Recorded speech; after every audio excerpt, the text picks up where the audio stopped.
කිසිවෙකුට සමකරන හැකි ලංකාවේ විශාලතම ලැප්ටොප් එකතුව දැන් iMac LK අපෙන්.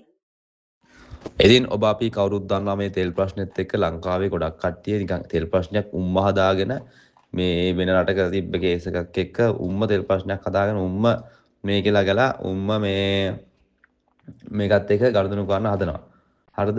ඉතින් ඒ කතන්දරයි මේ කතන්දරයි ඔක්කොමත් එක්ක ඒ ඇස්සේ සමහර කට්ටිය ඇවිල්ලා මේ බොරුවට දේශපාලන කතන්දර ගන්නත් හදනවා. ඉතින් මේක ඉරානයෙන් ඔයාලා දන්නවද? දැන් ඉරානයේ සමහර තැන්වල මෙහෙම කියන්නේ යුද්ධ ගිනිද ලැබුණාට දැන් ශ්‍රී ලංකාව වගේ අර උතුරේ වගේ යුද්ධ ගිනිද ලැබුණාට ඒගොල්ලෝගේ ප්‍රධාන මේක තමයි තෙල් කියලා කියන්නේ.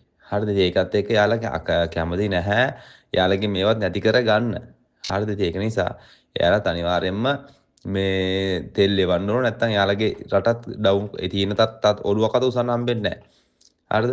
ඉතින් හැබැයි බලු වැඩක් කරන්න ඇමරිකාවෙන් නම් උන්ට ඉතින් කොහොම හරි මේ වෙලා තියෙන අවසානට දැන් ඔය ගොඩක් කට්ටිය කියනවා තෙල් එන්න යනකම් එකයි කියලා. හැබැයි ඒකේ නිවේදනයක් දීලා තිනවා තෙල් සැපයුම නවත්තන්න නැහැ කියලා. මොකද තෙල් එන මාර්ගේ ඒ හැමතැනම මේ ගොඩක් කට්ටිය දන්නවා ඇති මේ සෞදි අරාබිය ඕමානය මැද පෙරදිග රටවල තෙල් එන එකම මාර්ගයක් තියෙන්නේ.